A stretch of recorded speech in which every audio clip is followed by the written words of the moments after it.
about what is BUMS. So in this video I'll be covering up the following topics mentioned in the slide is what is BUMS, eligibility criteria, duration, subject and books to study. This is a very basic video I'm creating here and जो लोग already pursue कर रहे हैं BUMS या कर चुके हैं उनके लिए ये वीडियो ऐसा लगेगा कि बहुत ही बेसिक है, इसका क्या मतलब है अपलोड करके वगैरह वगैरह. But this video is specially for the peoples who are interested in opting this course और who already opted in this course and in first year and still getting struggled with syllabus and books. So उनके लिए है ये video, क्योंकि मैं नहीं चाहती कि हम लोगों ने जो फेस किया है, जो प्रॉब्लम्स, वो आप स्टूडेंट्स को भी फेस करनी पड़ी. बिकॉज़ इसमें बहुत सारे होता है कि सब्जेक्ट क्या है, एडमिशन कैसे लेना है और क्या क्या रिक्वायरमेंट्स है, क्या क्या ज़रूरी चीज़ें हैं, और फिर अगर एडमिशन हो जाता है बुक्स क्या लेनी है क्या नहीं लेनी है, सब्जेक्ट कौन से हैं कौन से नहीं हैं, ये सारी चीज़ें बच्चों को पता नहीं होती है और फिर वो उसी में मेस होते रहते हैं कि कौन से सब्जेक्ट को कौन से लैंग्वेज में यूज़ करना है, कौन से लैंग्वेज में लिखना है, बुक्स कौन सी यूज़ करना है, इसने ये बुक्स बोला, मैम ने वो बुक्स बोले, सर ने वो बुक्स बोले, एंड वो सारे बच्चे कंफ्यूज हो जाते हैं और 3 to 4 मंथ्स पास हो जाता है, उन्हें पता ही नहीं होता कि हमें बुक कौन सी ख़रीदनी है, कौन सी रेफ़र करनी है. सो इस वजह से मेरा पर्पस ये है ये वीडियो क्रिएट करने का उन बच्चों के लिए जो अभी जो है या तो 12th पास किए हैं, एडमिशन लेना चाहते हैं या अभी फर्स्ट ईयर BUMS में है. So let's start. What is BUMS? So basically BUMS का फुल फॉर्म तो पता ही होगा बहुत से बच्चों को, bachelor of Unani medicine and surgery. So basically ये एक डॉक्टरेट डिग्री है in Unani medicine. After completion of this course you people will be called as a doctor. आप लोग डॉक्टर कहलाओगे and you people can prescribe Unani as well as modern medicine. ठीक है, अब इसका ड्यूरेशन और एलिजिबिलिटी क्राइटेरिया क्या है. सो पहले बात करेंगे एलिजिबिलिटी क्राइटेरिया पे. सो एलिजिबिलिटी क्राइटेरिया इज़ डिफरेंट और admission process is different. Admission process में फ्रॉम नीट या CET टू लेके कॉलेज में एडमिशन तक के बहुत सारे फॉर्मेलिटीज़ होते हैं, फॉर्म्स, डॉक्यूमेंट्स, वो सारी चीज़ें रहती हैं. सो उसके लिए मैं एक अलग से वीडियो अपलोड कर दूँगी. इस वीडियो में बेसिक सिर्फ BUMS के लिए क्या क्राइटेरिया है, अगर कोई बच्चा सोच रहा है तो उसे पता होना चाहिए कि इसमें क्या क्या चीज़ें हैं. इस वीडियो में ये सारी चीज़ें कवर होंगी. सो बेसिकली एलिजिबिलिटी क्राइटेरिया के 4 मोस्ट इम्पॉर्टेंट पॉइंट्स है, एक मैं यहाँ मेंशन करना भूल गई हूँ. सो फर्स्ट इज़ SSC, यानी कि 10th में आप लोगों को जिनको परस्यू करना है, ख्वाहिश है BUMS लेने की, उनको 10th में जो है एक सब्जेक्ट उर्दू लैंग्वेज का होना चाहिए. It's just not an eligibility criteria.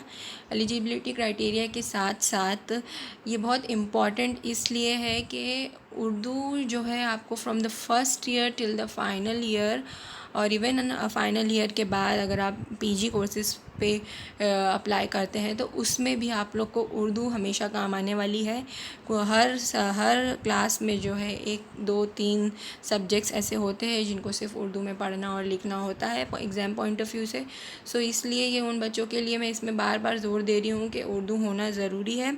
Urdu होना ज़रूरी के साथ साथ बेचारे जो बच्चे सेमी इंग्लिश और इंग्लिश मीडियम के होते हैं उनको बहुत प्रॉब्लम फेस करनी पड़ती है. बहुत से बच्चों ने फेस किया है, मैंने भी किया है. फर्स्ट ईयर में बहुत ज़्यादा उनका परसेंटेज लो हो जाता है या बहुत ही ज़्यादा लो कॉन्फिडेंस हो जाते हैं उनका बिकॉज ऑफ दिस कि वो उर्दू में कोप अप नहीं कर पाते. सो जिन भी बच्चों की ख्वाहिश है कि वो BUMS ऑप्ट करना चाहते हैं वो अगर चाहे तो अभी से प्रिपेयर कर सकते हैं, थोड़ा थोड़ा उर्दू प्रिपेयर करें तो उनकी उर्दू बेटर हो जाएगी and you people will secure very good marks. yeah, so ये एक पॉइंट हो गया.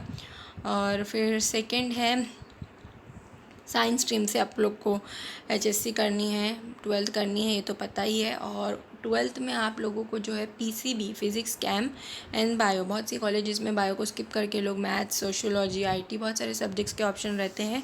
तो अगर आपको सिर्फ BUMS ही नहीं, कोई भी मेडिकल लाइन में जाना है चाहे MBBS हो, चाहे BDS, BUMS, आयुर्वेद, यूनानी, होम्योपैथी, सारी इसमें जो है आप लोगों को बायो लेना कंपलसरी है और तीनों को कंबाइन करके आपका एटलीस्ट 50% मार्क्स होना चाहिए out of total. And the fourth most important is आपको कॉम्पिटिटिव एंट्रेंस एग्ज़ाम क्लियर करना होता है, जो कि 12th के बाद मोस्ट प्रोबेबली मई में होता है। पहले CAT होता था, अब जो है करंट सिचुएशन में नीट चल रहा है, सो वो भी एक इम्पॉर्टेंट है। Okay, next duration. So 5.5 years का कोर्स होता है ये, और जिसमें से 1 year की जो है इंटर्नशिप होती है। और जैसे जैसे ये पैथी आगे बढ़ रही है, एडवांसमेंट होता जा रहा है, टैलेंट वाइज भी और पॉकेट वाइज भी। सो आपको इंटर्नशिप में स्टाइफिन जो है 11,000 मिलने लगी है। पहले कुछ 5 to 6,000 मिलती थी। ये करंट सिचुएशन के हिसाब से मैं बता रही हूँ एज ऑफ 2020। और as you know, after completion of this course you will be able to work as an RMO in any hospital, or you can open your own clinic। ठीक है, या फिर आप लोग को और फर्दर स्टडीज़ करने में इंटरेस्ट है तो आप PG कोर्सेज़ पे ऑप्ट कर सकते हैं। इसके बाद बहुत सारे सर्टिफिकेट कोर्स होते हैं वगैरह, वो सारी चीज़ों की डिटेल नेक्स्ट वीडियो में आपको मिल जाएगी। सो ये सारी चीज़ें हैं। उसके बाद जो होता है सब्जेक्ट्स, मैंने सब्जेक्ट इसलिए इसमें इंक्लूड किया है कि ये एक बेसिक चीज़ में आता है कि BOMS लेने से पहले हमें पता होना चाहिए कि ये डिग्री जो है और बाकी डिग्रियों से किस तरीके से सिमिलर है और किस तरीके से डिफरेंट है, और इसमें कितने उर्दू इंग्लिश सब्जेक्ट्स है। सो ये सारी चीज़ें पता होनी चाहिए। सो इसमें सब्जेक्ट्स एज़ यूजुअल एनाटमी और फिजियोलॉजी जो हर फर्स्ट ईयर स्टूडेंट्स को होता है, whether it would be MBBS और BDS और any other courses, professional courses. So anatomy and physiology दोनों के पेपर 1 पेपर 2 होते हैं। ठीक है, and in both of these subjects you all have an option whether you can write in Urdu as well as in English। या तो आप उर्दू में लिख सकते हो या तो आप इंग्लिश में लिख सकते हो। एग्ज़ाम में उर्दू इंग्लिश में पढ़ सकते हो या कंबाइन भी लिख सकते हो, लेकिन जो बाकी की 3 सब्जेक्ट्स हैं वो कंपलसरीली आपको उर्दू में ही पढ़ना है और उर्दू में ही लिखना है। एग्ज़ाम पॉइंट ऑफ व्यू से मैं आपको बोल रही हूँ कि एग्ज़ाम में आपको यूनिवर्सिटी के फाइनल एग्ज़ाम और कॉलेज के इंटरनल्स वगैरह में भी आपको जो है इसे उर्दू में ही पढ़ना है और उर्दू में ही लिखना है। ठीक है, और एनाट और फिजियो में आपको जो है चॉइस होती है कि आप उसको इंग्लिश में पढ़े लिखें या उर्दू में पढ़े लिखें। ठीक है, फिर उसके बाद जो है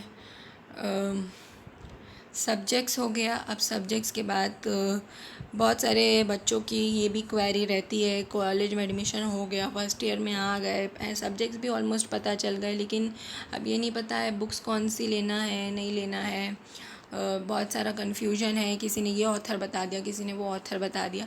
तो इसीलिए मैंने जो है इसमें यहाँ पे बुक्स के पिक्स भी मेंशन किए हैं जो मैंने रेफ़र की थी और बहुत सारे लोग रेफ़र करते हैं, जो बहुत ही कन्वीनियंट, इजी टू अंडरस्टूडेबल बुक्स है। सो फर्स्ट एनाटमी के लिए जो है BD चौरसिया, इसके ऑथर का नाम है ह्यूमन एनाटॉमी BD चौरसिया। इसके 4 वॉल्यूम्स है।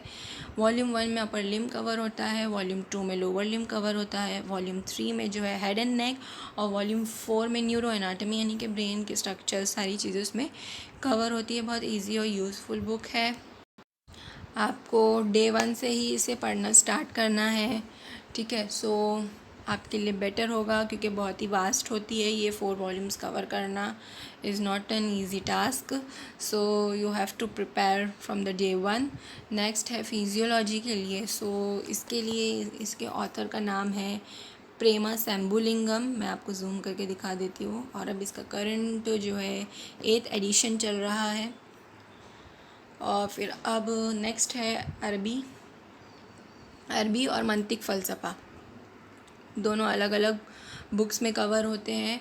अरबी के लिए है तिब्बी अरबी रीडर, इनके राइटर का नाम है डॉक्टर मोहम्मद रज़ीउल इस्लाम नदवी। ठीक है, पिक्स मैंने इसलिए शेयर कर दिए कि आपको इजी टू परचेस हो, प्रॉब्लम ना हो इसलिए। नेक्स्ट है मंतिक फ़लसफ़ा के लिए जो है मुबादियात मंतिक फ़लसफ़ा, हकीम तस्कीर अहमद की ये किताब है। फिर तारीख़ तिब, जैसे कि मैंने पीछे सब्जेक्ट्स बताए थे, तारीख़ तिब व अखलाकियात, इनके राइटर का नाम है अशर कदीर, ठीक है। और फिर नेक्स्ट है उमूर तबैया के लिए जो है ये किताब बुक्स है उसूल तिब, ठीक है। इसके ऑथर का नाम सैयद कमाल उद्दीन हुसैन हमदानी है। और मैं आपको ये बात आप नोट कर लीजिए, याद रखिएगा कि ये बुक बहुत ही ज़्यादा यूज़फुल है from the first year to the final year, और इवन अगर आप पीजी कोर्सेज़ के लिए अप्लाई करेंगे तो उसमें भी आपको ये बहुत काम आएगी, बिकॉज हर ईयर के कुछ सब्जेक्ट्स इसमें कवर अप होते हैं उसूल तिब। तो ये बहुत ही इम्पॉर्टेंट है ये बुक, इसे आपको संभाल के रखनी है और अच्छे से इसको रीड आउट भी करना है। सो बस आज की वीडियो में इतना ही। Thank you so much, and if you found this video very useful, informative, so please like, share and subscribe. Thank you once again. Bye bye.